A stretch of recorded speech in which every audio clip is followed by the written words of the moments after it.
In this episode, I have my friends from the Money Advantage podcast on, Bruce Wehner, Rachel Marshall, and her husband, Lucas. We talked about family, financial values. It was a great conversation. It was really a love fest. We had fun. Hope you enjoy listening. Thank you for listening.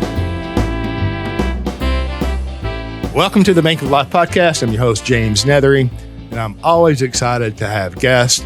Of course, they're not in the studio. I'm more excited if they were to be in the studio. So look, y'all have an open invitation to fly down here anytime. All right. But I have my friends, Bruce Wehner, Rachel Marshall, and Rachel's husband, Lucas. And they are with E3, and they have the Money Advantage podcast. And they were gracious to invite me as a guest on their show sometime in the past. And I had fun. I had not previously met Rachel, lovely young lady, and her husband is, they're getting it done. So I'm excited to have y'all. Thank you for coming and blocking off time. Thank you for having us. This is a pleasure. I know it's not common to see people necessarily collaborating or strategizing within the industry. And James, I know that you're doing that regularly. We do that as well in our world. It's just really unique and exciting to do it together with you. Glad to be here. Learned a lot from you over the years via a lot of all the content you produce, and love your abundance mindset. So, yeah, thank you. And then we have Bruce. Bruce, where are you at? Right here, buddy. I'm up in St. Louis. James and I, James, I don't know when we officially met, but I think it's been at least 10 years. And, running into you over the years and listening to you and sharing ideas and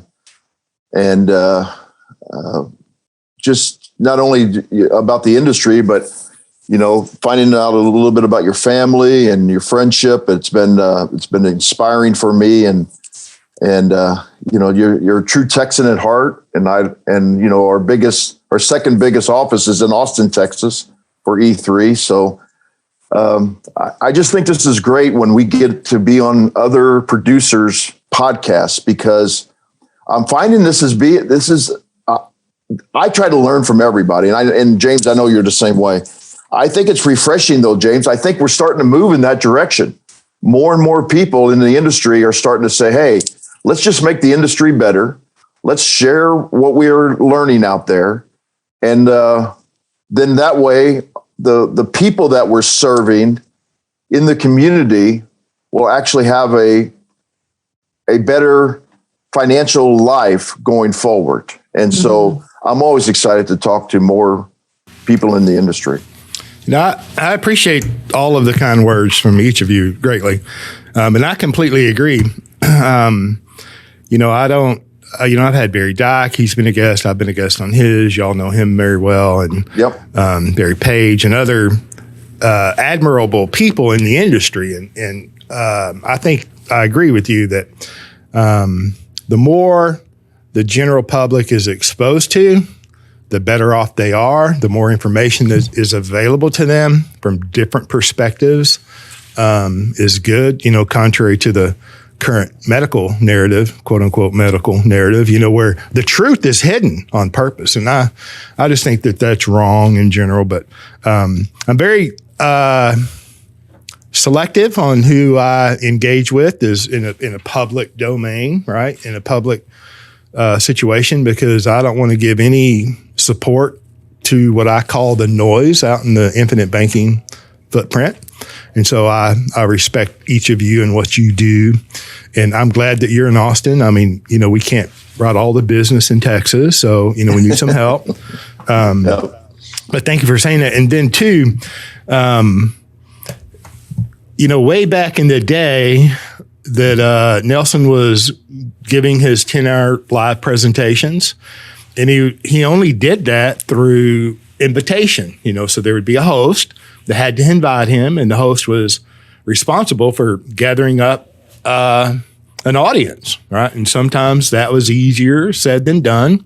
And I'm just saying, back in the day, I think we did a lot. We hosted Nelson over 30 times, and it was an honor and a blessing to be able to do that. And my heart goes out to the people who haven't or didn't have the opportunity to hear him live. But I'm saying all that to say this. I would regularly contact other agents in my area, Oklahoma. Most of them were in Texas. And I would say, hey, Nelson's coming to town. I'm going to invite my clients and prospective clients. And, maybe you'd like to invite your clients as well. And if you did that, then when you host Nelson, then maybe my clients could attend as well. So our clients, respectively, could have double the opportunity or triple the opportunity to hear Nelson. You know how many agents I asked? And then do you know how many agents took me up on that offer? Well, I'm going to guess because I've had similar experiences. I'm going to say you asked dozens and nobody took you up on the offer. You're generous. I asked 4. One took me up on the offer with quite the skepticism, and then I quit asking. So then I would just host Nelson more often. I'm going to share on that particular note. Thank you to Bruce and his team. The reason we actually met Nelson in person was because of an event that E3 hosted in St. Louis. And before that, Lucas could even share kind of some of our background, but before that, we were aware of Nelson Nash and we were reading his books. And this was, we probably had known of him and been on his email lists with Nelson Nash Institute for several years already. I think we actually heard about the event from the Nelson Nash Institute, not from E3, because we didn't know anything about E3 at the time. And so we ended up going to St. Louis, met in person Nelson Nash, also Carlos Lara, also Dr. Robert Murphy, and the whole E3 team and a lot of other advisors that were there. And what's really, really interesting is that was kind of a start of a lot of things for us because we started building relationships, not just getting the knowledge. Right. So rather than just reading the books and going through the programs and listening, which there wasn't as much, video content on YouTube about infinite banking at the time, but besides just the reading, we started getting to know people. And I will never forget, I was so thankful we had the opportunity to sit down for lunch one day with Nelson himself. My husband, Lucas, and I said, hey, can we do lunch with you? And I think we tried to pay and he paid for us instead. But this was right after hearing him speak on stage. And we just had an amazing conversation. And I don't remember anything we said, but what I do remember is what he said. I remember that he said, and this was 6-7 years ago now, he said, you give me so much hope and confidence for the future because it's people like you that are going to continue on this concept. And I just felt extremely loved and validated by this man. At the time, he was probably about close to 80. He was probably, I think, about 78 at the time. And I said, someday I'm going to have you come speak. Well, I had no idea. I had no platform for that at the time. I had a YouTube channel, but there was no guest interviews. There was no podcast. And I just knew that as we started a podcast, we wanted to be able to have him come speak. And I'm so thankful that we were able to do that. Bruce and I started the Money Advantage podcast about 4 years ago. And Nelson was one of our guests towards the beginning of that. I'm just so thankful we had the opportunity to talk with him and have him share his wisdom with our tribe just as we were getting started.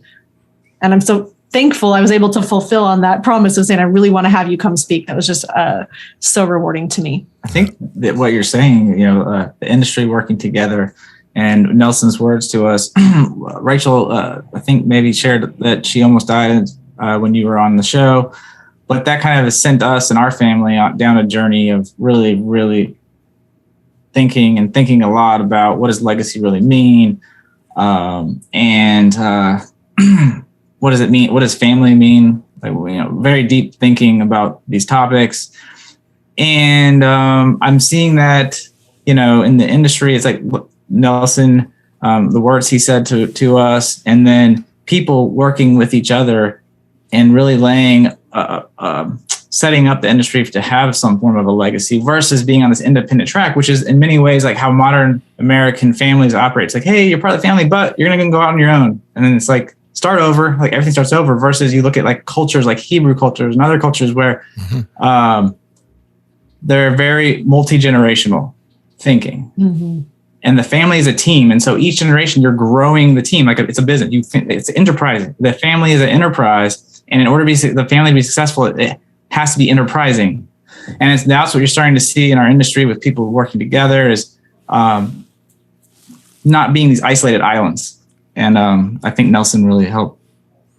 He really pioneered that, because, I mean, he even talked about way back in his, I think it was his first book, The Becoming Your Own Banker, this idea of generational legacy planning. And he had this little chart. And if the first generation or the grandparents' generation buys the life insurance and then has the death benefit payout, I think it was to the grandchildren, and then I don't remember, but he had the skips, and specifically, it wasn't just one generation to the next, it was across 2 generations each time.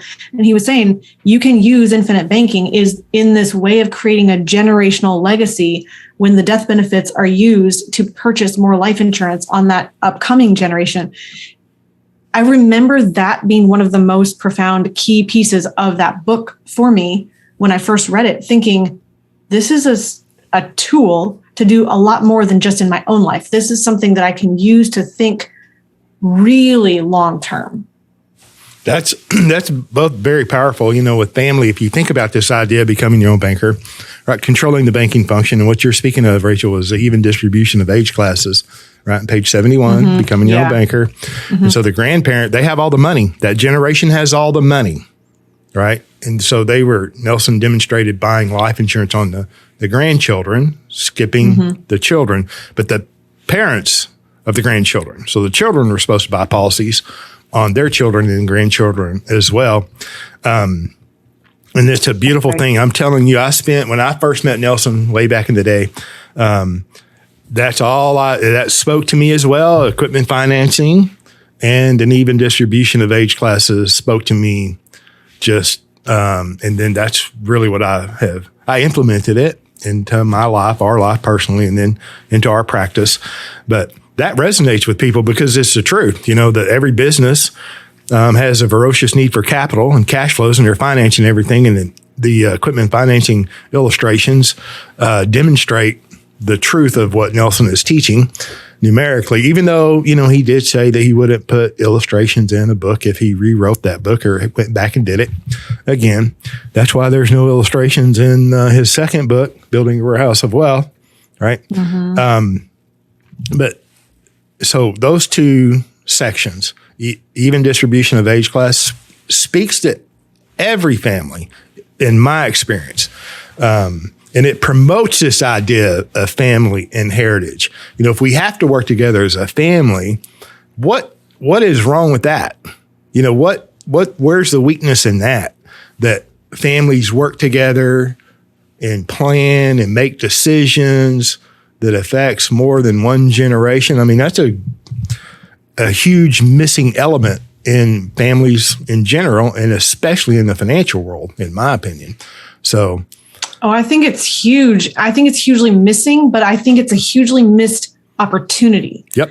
Because if you think about family money, and this is something that I talk about in my upcoming book that I wrote about my near-death experience that then caused our family, Lucas and I, to really, I wasn't even thinking about a book at the time. I was thinking, how do I tell the story of me almost dying and then having this amazing experience of healing and being able to live after that? How do I tell that in a book? But I had no connection between that and our practice or the financial work that we did until I just put the book idea aside. And I said, okay, well, let's figure out what to do with our family. Well, first we looked at our life insurance. We already had our human life value. We had whole life. We had term life to supplement that. We had an estate plan, and that's really what we had. I mean, we were practicing what we preached, but we realized the life insurance, we could do better. And so what we did better was we said, well, we've already got, I think, 5, 6, 7 years on some of our term policies. Let's go ahead and refresh those. So we did that. We looked at our estate planning and we said, well, we have an outright distribution to our one daughter at the age of 25, I think, should something happen to us. We need to add our second daughter to the policy. That makes us think about all the questions of fairness and equitability. And what if one's in the business and one's not? Or what if one's a missionary and one's a high paid, creates a thriving enterprise somehow? How do we think about all of these things? And so we redid our estate plan with a lot of intentionality and thinking about in trust, holding assets in trust rather than just outright distribution. But then we really, really started thinking about how do we create this living out our value system, and how do we put that into our plan rather than just here's money, and here's the distribution of it, end of story. How do we make sure that it gets used for what we wanted in our life? And so I just kind of share that big picture. And then I realized we can help other people with this. But specifically, I wanted to come back to the idea of family banking, because if you have money in the family, if you think of the family as a whole unit, then that money can produce the growth of family members, and the whole family can contribute to the money building. And if you think about the money creating and being spent for the flourishing of the individuals and the whole family growing, you can think about, well, if I have a family banking system, if I use life insurance as a family bank and I provide loans for capital to family members who then will use that to repay loans by having a profitable venture, well, I'm responsible for developing the character and stewardship in the person that's eventually going to be taking a loan from my family bank, which I want to develop them as much as possible so that they will ask for productive, profitable loans and repay, replenishing family capital. And I can think of this whole growing banking system that I can use life insurance for to do a profound job of contributing and strengthening and building the family as well. Very well said. I've seen it where parents or grandparents are purchasing, policies on the grandchildren.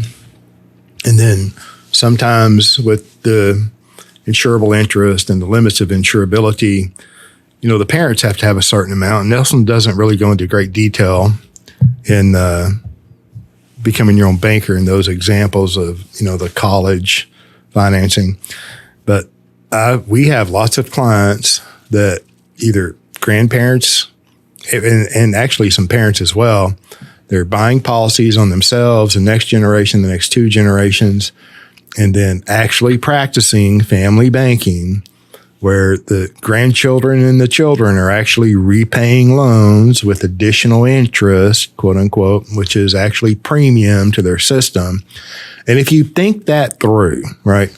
So mom and dad have life insurance policies and they're financing the children's automobiles. That's just one example of the automobile, right? Every family has typically two cars if they're married, right? Mm-hmm. And then on average, and I know averages are averages, but we replace our cars every 4 to 5 years, right? If you have two cars and you drive them for 10 years, that's an awful lot of automobile financing over one single generation. But then as that happens and the children and the grandchildren are repaying the loans, right? Practicing honest banking, all that additional interest has to reside in a policy somewhere. All that quote unquote additional interest buys additional death benefit that is going to accrue to those generations who are actually financing or repaying the loans and enjoying the use of whatever is being financed. They're enjoying the automobile. They're financing it through a family bank. That family bank is ever increasing and it is going to benefit them. And just that example, I'm just carving out the death benefit. If I continue to pay additional interest above what the life insurance company is charging me, that additional interest, which is premium to the company, capital to my system, it's buying greater and greater death benefit. And so not only is the capital available right now, but then the future death benefit is going to be enhanced, which is capital. It's when you think that through, put it into practice, and then compare it to what everybody else is doing. I'm trying to find the lowest interest rate possible to go buy a overly priced pre-owned automobile, and that money that I pay and the interest that I pay financing that through somebody else is never going to return to me in any form whatsoever. And it really doesn't take very much critical thinking, which is greatly lacking, especially in our education system, to just think this through mentally and then verify it with numbers and education and circling or being surrounded by people that think like you do, right? That practice this concept for themselves. It just doesn't take, I don't understand. It just doesn't take a lot to clearly see that, man, this is worth implementing. And then, James, this gives me a thought that we talk a lot about when you're looking for life insurance, or when we come to the conclusion that a specially designed whole life insurance policy is a good fit. It's because before we've talked about that product, somebody is looking for a place to store cash, and they want a place that is safe, liquid, and growing. But let's just take out the growing component for a second. Let's just say your cash value. You just made me think differently for a second. So let's just imagine that it was safe, that you could store your capital somewhere that was safe and liquid, so you can access it and use it. So the cash value I'm accessing and using. But let's just say it didn't grow with any interest or any dividends at all. Now, that's not the way life insurance works, so don't shoot arrows at me yet. But let's just say that there was zero growth rate on your cash value. Yep. It just, it was there, but it wasn't growing at a rate of return. The fact that I can borrow against this capital, borrow against my capital and repay it, that in itself is just this warehouse or this holding tank of money. If I didn't even think about the rate of return on the cash value, I still have the ability for a leveraged up death benefit that makes everything just beautiful. Because if the cash value didn't grow at all during my lifetime, there's still going to be a death benefit payout. Bruce, can you explain this so amazingly? Can you talk about what is a leveraged up death benefit and why is it so profound in terms of building generational wealth? Well, yeah, because everybody gets hooked into this idea of rates of return. Mm-hmm. And what they always forget about is there's no greater rate of return than your premium to your death benefit when you, as Nelson used to always say, graduate from this earth. And so that capital is leveraged up. So, depending on your age, your gender, and your habits, a $20,000 premium for a 45-year-old may get you $650,000 of death benefit. Well, that's what I'm talking about is leveraged up. $20,000 leveraged up for $650,000 of future capital. And that's if you don't do anything else. That's not if you don't continue to capitalize your bank. If you don't do additional interest payments, as James said, which I love, and we say the same thing. There's no additional real interest that's get paid to your policy. It's just additional premium payments. And every time you make additional premium payments in the form of paid up additions, the great things about that is that paid up additions is just what it says. It's paid up. So that capital is available to you right away. Well, depending on the insurance company, they have to process it, but it's relatively, it's available to you relatively right away. But then depending on when you make that paid up additions, that premium payment is leveraged up again to a higher death benefit. And that higher death benefit is just more capital for the future generations. I've said this on our show several times, is this whole concept of grandparents taking life insurance out on grandchildren is a very powerful one, building the family bank, okay? Mm-hmm. Well, what's interesting is our society has somehow put this negative connotation that you're hoping somebody's going to die to access this cash. And I'm saying, well, that's not a true family. Yes, that's not a true family. I have a life insurance policy that I took out on my father, and I took it out for a variety of reasons. Mainly because he was one of those reasons. I love my father, but he's a stubborn old German, and so during the financial crisis, he asked me to help, and I said, okay, well, we got to have time for this to recover. You can't be accessing your qualified money, so I'm going to take a life insurance. I'm sorry. At first, I said I'm just going to pay you X amount of dollars a month. And he says, no, you're not going to do that. And I said, well, no, you're going to pay me back. You're going to pay me back upon your death. And then he's like, oh, okay, I'll do that. Well, then people who are thinking I'm rooting for my father to die. Well, they don't understand how well-designed whole life insurance works, because the longer they live, the longer you capitalize that policy, the higher the death benefit. So why would I be rooting for him to die when I should be rooting for him to live? Because as he lives, that death benefit grows and grows and grows. Another example of this is I accessed money out of my capital, which is a loan against my cash value and death benefit. And I purchased a home for my mother and father. Why did I do that? They wanted to downsize so that my sister could move into her new home, which is my mom and dad's old home. Well, then what happens, and James, we always fight with these insurance companies, but this particular insurance company allows the rent payment to go right back into a policy that they do not own or not insured. So the family is paying the loan back on a policy that they are not the insured or the beneficiary. That's awesome. Or the owner, frankly. And so what people don't realize is these insurance companies do allow for a third-party payment like that. So the other thing I often remind some of our clients, and James, I don't know if you ever talk to your clients about this, when insuring the grandchild is great, but like you said, there's some limitations according to how much insurance the parents have or their children have.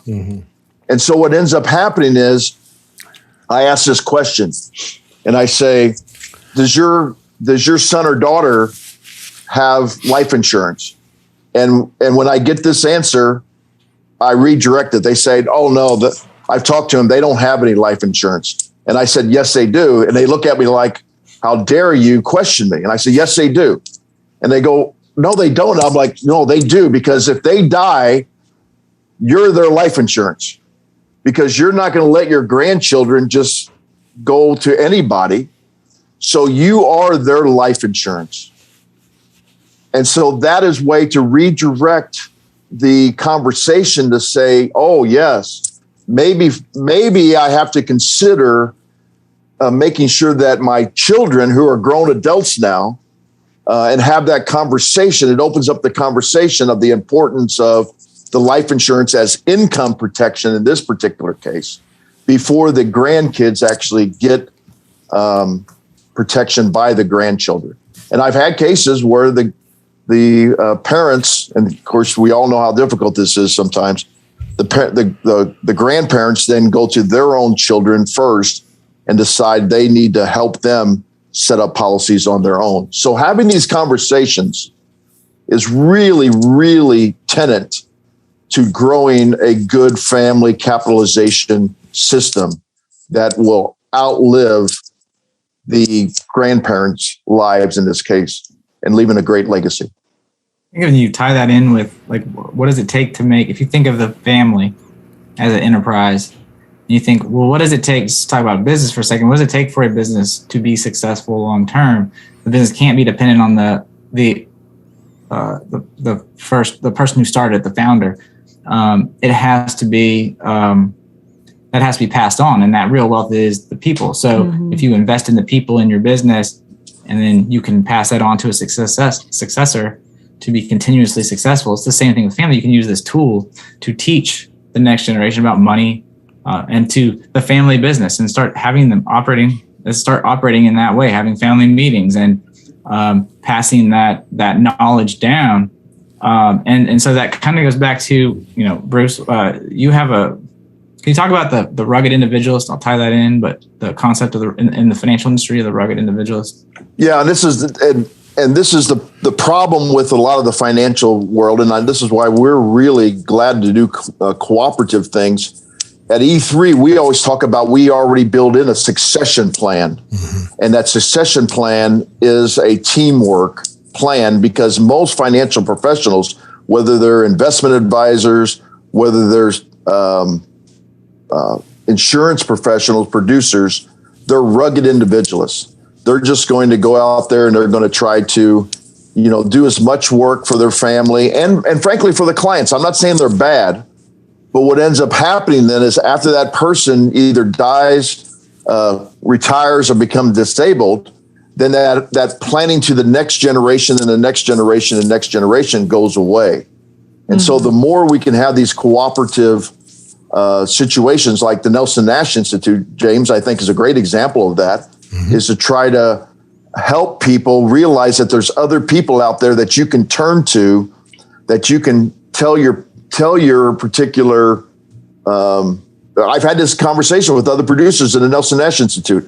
They say, well, if I die tomorrow or if I retire, I don't know what's going to happen to my clients. And I say, well, that's where you have to introduce them to somebody else in the Nelson Nash Institute. Because if you don't, that particular wealth is not going to go to the next generation. Because it's going to go to the next generation, but it's not going to then go to the generation after that, the generation after that.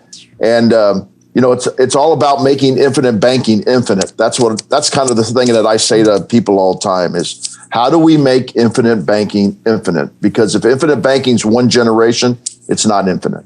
Yeah. Well, and that's what you see in our culture, primarily with families, is each generation is like they may appreciate some things from their parents, but a lot of people have these, my parents messed me up or whatever, but then it's almost like they start over, right? They like, well, I'm going to do better, which is good, right? You should look at, I can look at my father and say, well, he did better than his father. How can I build upon that? But at the same time, how do you, this is a tool, but it's just a tool that let's rein it in. Like there's this extreme, right? You can be extremely individual, or you can be about the team or the family. It's like, where do you find that balance of supporting and facilitating each individual's passions and purpose, but then also each individual supporting the family and how much better you can be together. So people, each child, each human being is going to have different skill sets, different things, and you can pull those resources together. And then financial capital, you're just setting up each person in the family to continuously be more successful. And if everyone's acting as a team player, just like in a business, you're setting up that business to continuously be successful. And infinite banking is just a tool on the financial side to continuously provide that capital to allow all those team members to continuously be able to grow and be better. And so it's just this intense, or not intense, but this nice marriage of the financial continuation along with and shifting how you think about family and business. And so going from that rugged individualist to saying, hey, how do we work in the industry together?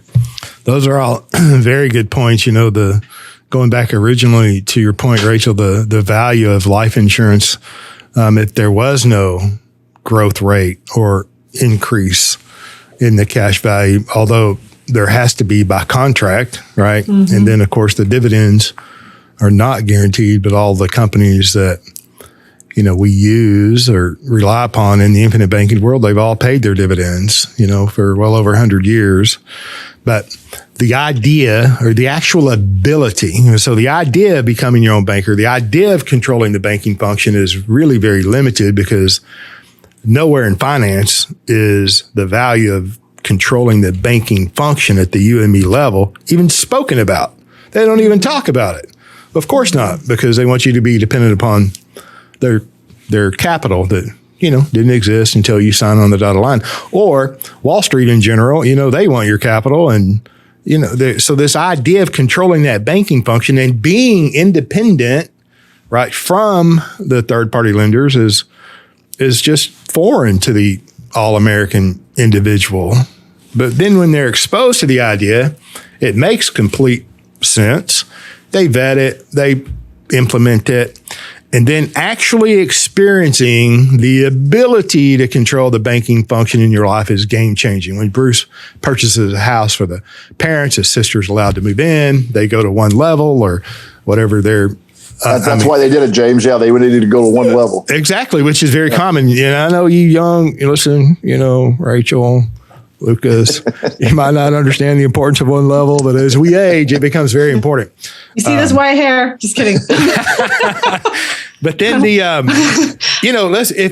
to even do that, right? To purchase a home, to purchase a car, just think when you purchased your first car, you had a family conversation anyway, or there was some repair work that needed to be done in the family, because if you went out and make these, these major purchases without any input from your family, there's an opportunity to increase, family relationships maybe.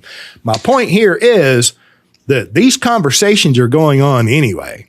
So, I think it was interesting. We had a conversation earlier that doesn't relate necessarily to today's conversation, but this all comes back to one phrase, the idea level. Infinite banking is something that starts at the idea level, way down, not just what financial product works best. That's talking about products. If you start there, you'll get all turned around. We really need to come back all the way to the idea that, James, you're just touching on, which is the idea of controlling capital. Why would I want to control capital? Why do I want to be in a position that I don't have to go get a loan? Well, let's just think about this for a second. Most people, before they're exposed to some of these ideas, might think, well, I make the money, I pay off my loans, so I pay off my mortgage, and I invest money. Like that might be maybe more along the lines of the typical way of thinking. I pay off my mortgage and I invest. Okay, well, if you're in a position of investing, that's cash that can go up in value, but it can also be lost. You have a risk factor associated with investing, and that's not money that is a savings tool. That is something that is making more money, but it's not a safe, liquid place to store cash necessarily. We pay off the house. Okay, well, so what does that mean? That means my capital is now, as Bruce and his team share, the capital is now in the four walls of the house. Where does that put me in the future if I just play that script out to the end? Now I've got my house paid off. I've got these investments. The investments are supposed to grow and not lose me money, but I can't control the stock market. I can't control there's a word I'm looking for, but if the whole thing, systemic, I can't control systemic failures of an entire system of investing. I also cannot control, I've got my whole house paid off, and now I want that capital. I need it for something. I need to pay for a medical situation. I need it to buy a rental property. I need it. How are you going to get that? Well, you have to go to the bank, who is the gatekeeper, who now qualifies you on the basis of how much your income is and your ability to repay a loan. They say yes or no to you getting a HELOC or a home equity loan. Just because you have the capital in the four walls of your house doesn't mean you can access it. So the question is then, am I in control? I've got all my loans paid off and I've got investments. Am I in control? Well, my investments can fall. The value of my home can fall. I may not be able to get to my cash. Am I really in control? The bank, on the other hand, is in control because they maintain capital. They have capital that is at their disposal so that they can earn interest, so that they can have security. They don't have to worry about money dropping in value. Their investments losing money. They don't have to worry about that as much. They're in a position of control because they own and control capital.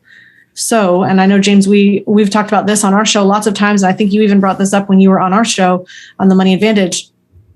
We want to step into the role of being the banker for the purpose of being in control, because if I have cash and capital I can access and use, now I have a lot more options. And so that's all the way down to the idea stage. Why do I want to consider infinite banking in the first place? Because it puts me in a better position with more control. And the person who has control now can create the freedom that they truly want to have. You can't have freedom without responsibility. You can't have freedom without control. I agree. Yeah, that's well said. I want to not only be the banker, no question. That's the gatekeeper to the capital, right? And then I want to be the borrower, no question. I want to be the bank owner too. I can fulfill all three roles. And then the fourth one too, if I, want to be the loan committee in the family, you can create your own loan committee, right? Because every, great idea is not an opportunity. Every opportunity that presents itself is maybe not an opportunity.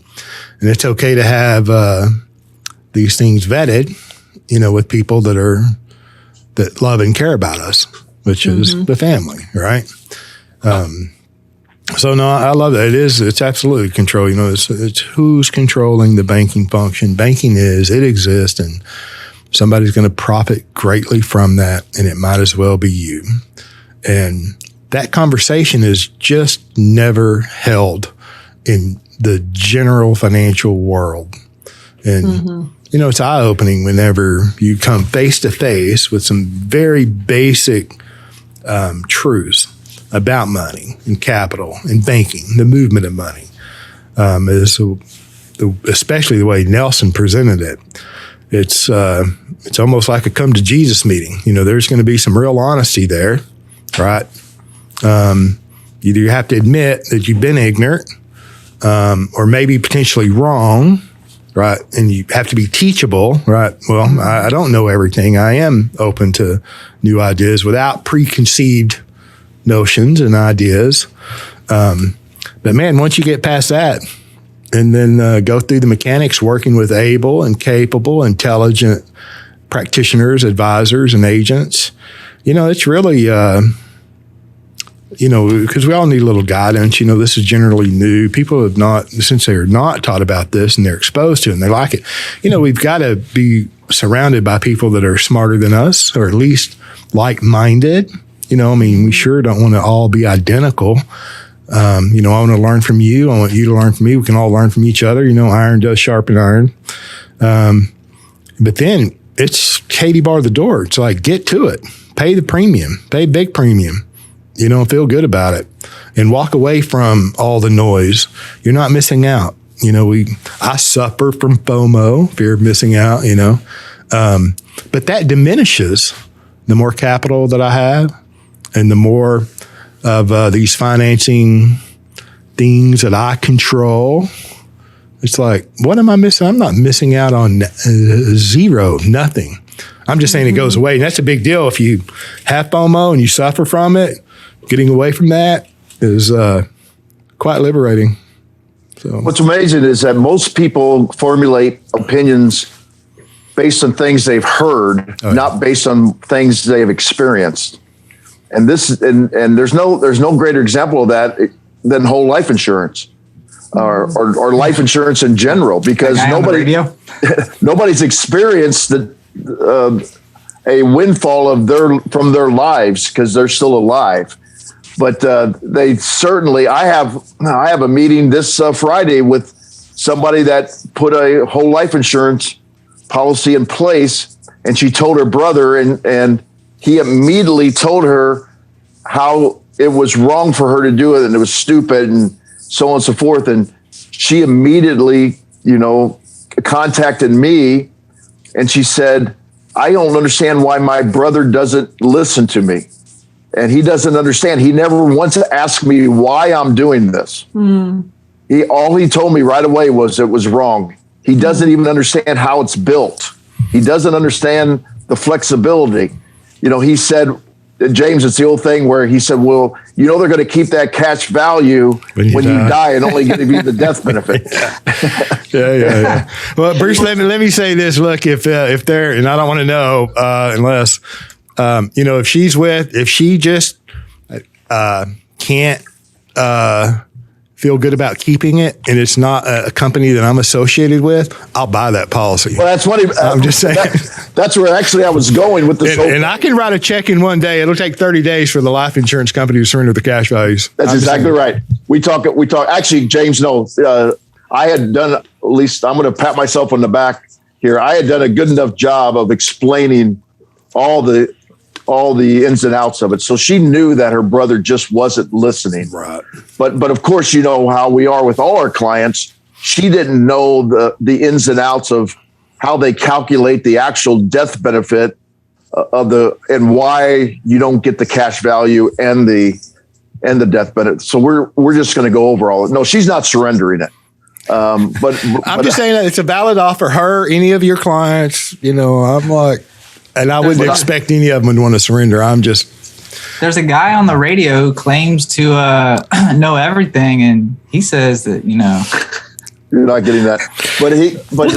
Yeah, I make that offer quite often, James, but less and less because, I think as we get a voice out there, we don't want to talk to everybody that has what we need, or we have to offer what they need. We just want to talk to the people that believe what we believe. And I know Banking with Life has a lot of people following them. Can you comment? Do you have to on a regular basis, have interactions with people that are challenging you all the time, or do you just tell them to go on their merry way? Oh, that's a great question. Thanks for asking. And before I answer that, let me say this. I had a client come in, her and her husband, they came in from Arizona. They drove here to Texas. They have several businesses in the aviation world, and they rent airplanes for one. They do aircraft mechanics and then a couple other. Anyway, and they have this wing. They drove here to get a wing for an airplane. So on the way back, they're like, hey, can we just stop in, and say hi and meet the team? And sure. So they came in and the long story short is while she was here, I'm like, hey, you want to sit down and do a podcast? And she was like, sure. And I think it came up in the episode that's not released yet, but going to your point, she was very analytical, does the books and all the payroll and the accounting and for all of the businesses, and they're successful, and they're like most Americans that have been in business and families. We've all had some financial challenges from time to time, but she called me one day, Bruce, and she goes, James, I gotta. It was right after, so I think she'd bought one or two policies. And she goes deep into the rabbit hole. She listens to y'all. She listens to the Banking with Life podcast. And we had a conversation. She's like, she has outstanding loans at that time, financing airplanes that were generating a cash flow, right? Because they're in the air. And when they're in the air, they're getting paid, right? But she sat down at the behest of a family member with the family member's financial advisor, right? So she's doing it out of, just being generous and gracious. And the financial advisor is telling her that if she has how bad whole life is, right? And you got to do the internal rate of return, buy term and invest the difference, that worn out argument. If I buy whole life insurance, I can't invest in anything. That's a ludicrous idea, Mm-hmm. Here they are investing in 3 businesses, and one of them they're financing at least one airplane, maybe 2. At that time, I think it was 1. He's telling her, your policy will not earn dividends when there's an outstanding loan. Yeah. And this lady, gracious, right? Smart, capable, able, runs the finances of 3 successful businesses, right? Couldn't explain to him. She's like, no, that's not true. This is actually in fact happening. And, and he was adamant. And here she's checking her online portal twice or 3 times a day, watching the cash values go up. Now the dividend wasn't paid because she was at the end of the year, but since then the dividend was paid. And so, but what's new in the financial world? Yeah, we have to focus. We've got to narrow the focus to one particular point, an internal rate of return, or the total death benefit, or the cash value, or you're going to be charged and pay interest on an outstanding loan. And I say this all the time because I heard it from Nelson, and it's absolutely true. Most people's understanding of life insurance is based on someone else's misconception. Yes. Well, I wish, James, to your point, I wish there would be like a pact in the financial world that people would stop talking bad about stuff that they don't understand. The challenge is that the whole world would become silent, Rachel. I know. He's absolutely sharing an inaccuracy. He just doesn't know, or I guess he doesn't know, or he's trying to mislead. I mean, the challenge is there. Why is he trying to convince of something that he does not understand? Right. But we do have these conversations, Bruce. We have them about proper foundation, yourself, proper insurability, financial planning, retirement planning, prudent family, financial mechanics. Then the expansion, how do you expand a system to the children up, laterally, down? So siblings, what insurable interest is there? Business partners, up, parents, downward, children, grandchildren. And so I firmly believe that if you lay the correct foundation, you can build anything on top of that you wish, whether it's policies upwards and then, I believe also that there's a proper way to expand, where do you start? What parent or individual, the family, how much death benefit premium is allocated, both of them to the children. I believe that there is a proper expansion, and we practice that in our office from the beginning. It's a learning curve to the new client. Right. Just even being exposed to this idea. And a lot of it is unlearning some untruths and these drive-by innuendos. You cannot make a decision based on opinions and, they're really drive-by innuendos and accusations, right? And sound bites, which this world is full of. You cannot make a decision based on that. When you do your research and you lay the proper foundation, there is a path to expand properly all the way up for the rest of your life. And then into the next generation. You don't have to wait, right? You could lay the foundation now and start moving that way. If I have 10 children and, 14 grandchildren, I'm not going to be able to get that done overnight. Perfect. All right. But I can head in the correct direction and have fun getting there. So, yes, the short answer is we do have these conversations, Bruce. But typically, our clients, but if they're our clients, they know more most of the time when they sit down with the quote unquote financial guru. And then going directly to your question, when it comes to the combativeness is, no, I'm over it. I'm too old. I can waste my time like a professional. I don't need to have a financial guru waste my time for me. Does that make sense? I'm way beyond that. I believe it is caught rather than taught. If a guy has 2 MBAs and 5 financial degrees and 6 or 7 licenses and wants to challenge me, it's like his business must not be very successful. He's got all the time to challenge, So, yeah. So what I tend to do is when I was younger, I would tend to take up that fight. But as I've gotten older, I'm going to ask more questions of them to find out where their knowledge base is.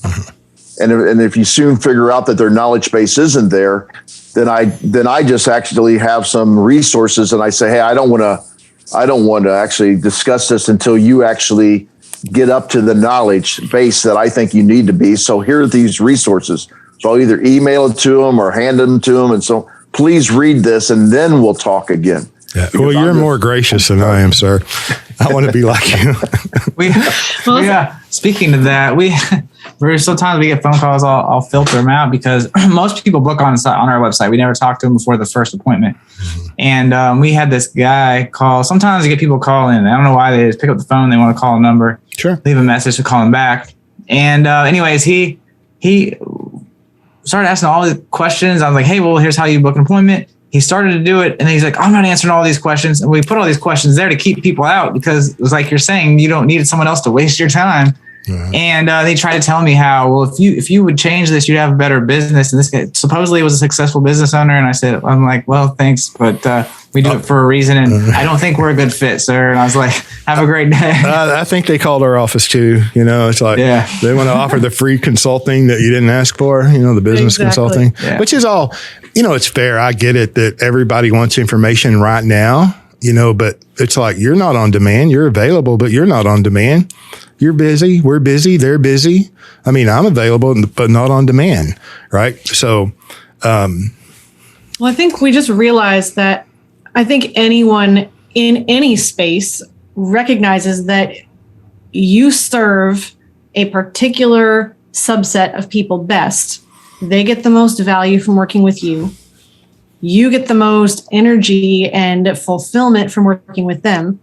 And ultimately, we need to all do our own best work, not trying to solve everybody's problems who is not in our core line of work. And if we do that, then the right people end up finding each other. And I think, I think I've gone over some evolution as well. I used to hope that we could help everybody to understand this concept and be able to shift everyone's thinking to make these decisions. And then you realize that, well, that's a losing battle, and that's not the business we want to be in, of convincing people. But the right person who's looking to grow their mindset and be able to make the best decisions possible is going to find the right resources that are going to help them continue along that growth path. And at some point, if it's the right fit, our paths will intersect. Yeah, I agree with that. Hey, James, have you been to the Dallas Fed? No, why would I want to go there? Hey, I haven't been down to TDC, the prisons in Texas either. Actually, St. Louis has a St. Louis Fed where I am, and sure. I've attended a couple of educational events at the Fed, and they're pretty interesting because they'll talk about, like, there's one coming up talking about inflation, and obviously I was thinking, well, you guys should know about it because you're causing it. But my point is, we talked about controlling the capital, or who owns the gold makes the rules. Yeah. Well, all you have to do is go to an educational event at a Fed, an actual Fed building, and know that controlling the capital is a great enterprise to be in, because the audaciousness of the building on the inside, the outside looks like a prison, but the inside is 20-foot ceilings, and I'm not exaggerating, lined from floor to ceiling with marble, and different types of furnitures and chandeliers and so on and so forth. And I always tell my people who are trying to figure out why is controlling capital so important, I say, well, next time the Fed, and I give them the website, has a meeting, go attend that meeting, and you'll see why controlling capital is so important. Yeah, but what's new in history? You go all over the world, anywhere. I've not been all over the world yet, but when I've been to Europe, you look at all the castles and the monasteries. They at the time they controlled the capital. But I did one time several years ago, long time ago. I was in a layover in an airport, I think New Mexico, Las Vegas, Arizona, somewhere out there. And I happened to be sitting next to this lady. I was reading Nelson's book, Becoming Your Own Banker, and she struck up a conversation, and she was an employee of the New York Fed, right? And so we started talking about banking, and I was astonished by her ignorance. Astonished. And I'm like, oh my gosh, I walked away from that like there's no hope. Of course, I gave her a copy of Nelson's book, and but I was, and I'm not saying that they're all, I don't want to make a blanket statement, paint with a broad brush, but it's a big canvas. Okay. I don't want to imply that they're all ignorant, because they're not, but she was, and she'd been like an employee for years. I mean, like a couple of years from retirement. And anyway, but no, I haven't been there, but I have been inside, various government buildings around the world, and, no question, floor to ceiling opulence. Why? Because they controlled the money. They were controlling the banking function, right? So, yeah, I'd rather be under the radar. And I drive a truck, man. It's 15 years old. I get it. So for your listeners, if they want to get an insight to that, Danielle DiMartino Booth was actually working in the Dallas Fed, and she wrote a book, Fed Up. And I've had the pleasure of actually meeting her on a couple of occasions. Wow. And it's really a good book to give insights on, how the Fed controls capital, and thus, controls many things in our lives, unfortunately. And getting back to, some of the reasons why maybe families don't discuss, capital and discuss anything about money is, probably this attitude that the creation of capital or creation of money, and taking us off the standards that we were used to has caused this inflationary situation where now we have to have two incomes in a lot of situations just to survive. So there is not a family unit that gets together like they used to, and that's kind of a tragedy in itself. That this inflation is going to cause more and more people to not have the time to spend with family. Yep. No, I agree with that.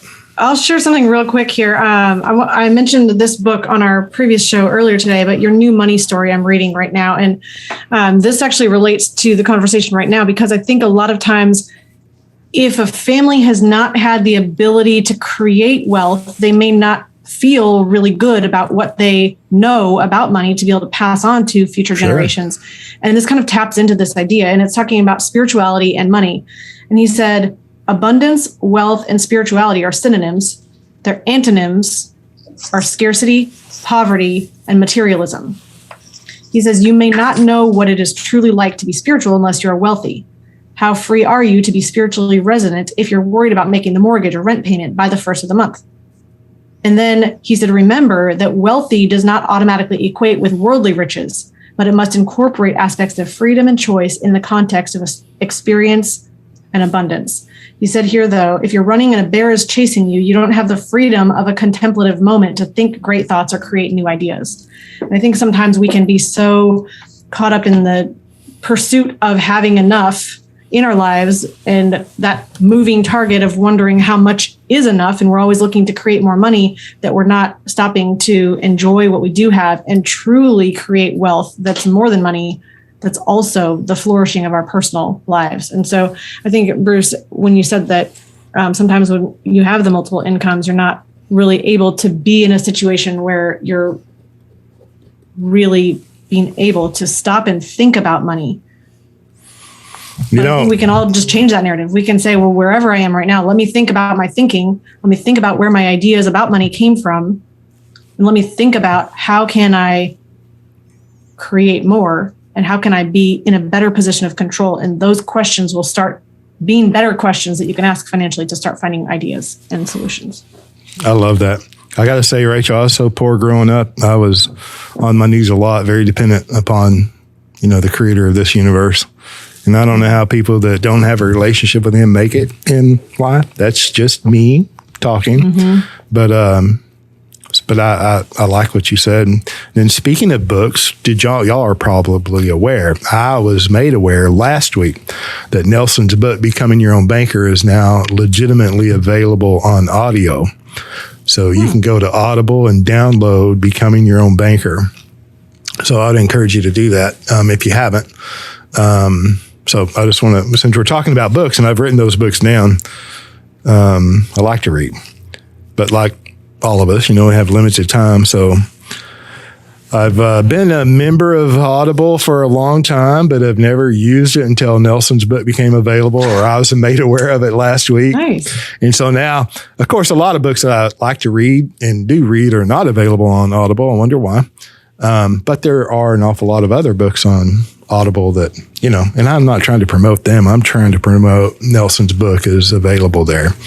And I'm all giddy like a schoolgirl. It's like, oh my gosh, now I can listen to all these books. Anyway. We can listen to it while you're sleeping. All night long. That's all I do. Yeah. That's awesome. Okay. So here we're probably coming up somewhere on an hour, and I know y'all are busy and have things to do. So you want to wrap it up with any closing thoughts or comments? I'll just say thank you, James. Thanks for having us on your show. Thank you for doing good work and for really putting your clients' best interest at heart. Thank you for continuing to grow and learn new things and be growth-minded and continue to challenge your own viewpoints. And being expansive in your thinking is creating more space in the world for people to continue to learn and be in financial control. And just really an honor and pleasure to be on your show today and to share these ideas together. Wow. Thank you very much. Maybe we can talk about an arrangement where you can be my spokesperson. That was awesome. Yeah, she's really good. And I'm just going to continue this, James. And I don't even know if you made this up but I certainly give you credit for it all the time, because I think this is the key thing when it comes to the infinite banking concept. If you understand the concepts, the details don't matter. And if you don't understand the concepts, the details don't matter. So the details never matter. And that is the closing thing that I would like all the listeners to understand, that have to put like numbers to this thing all the time, is that it's about the concepts, just like the family is about the concept of family and the love and the expansion of the family. It's the same way about the concept of controlling the capital and expanding the capital. They're one and the same. Well, thank you for saying that. To my knowledge, that was an original James Neathery. The details are important because it's your money, but man, yep. All right, Lucas, you have anything, young man? I would say thanks for having us on the show. And as you talked about controlling the money, I think it's interesting when you think about the powerful institutions control the narrative. And so don't listen to the those who are controlling the narrative, especially when they use maybe faith-based institutions to promote their ideas. Don't just buy it just because it's promoted from the pulpit. If you're a faith believing, actually go out and question things and seek the truth. I love it. Well, y'all are all very gracious. I had fun. Time flies when you have fun and you're surrounded by smart people. I appreciate y'all, each of you individually and then collectively, what y'all do. And so thank you for taking the time to come here. And I love the idea. I love that y'all are sharing the same little headbud or phone earbuds. That's cool. All right. Listen, this is the first time. We don't normally podcast together. We said, how are we going to do this? We can send him in a mic in a different room, or we'll just run it this way. So that works out beautifully. All right. Y'all have a great rest of your day. Thank you very much. You too. Thank you, James. Bye. You bet. Bye-bye, Bruce.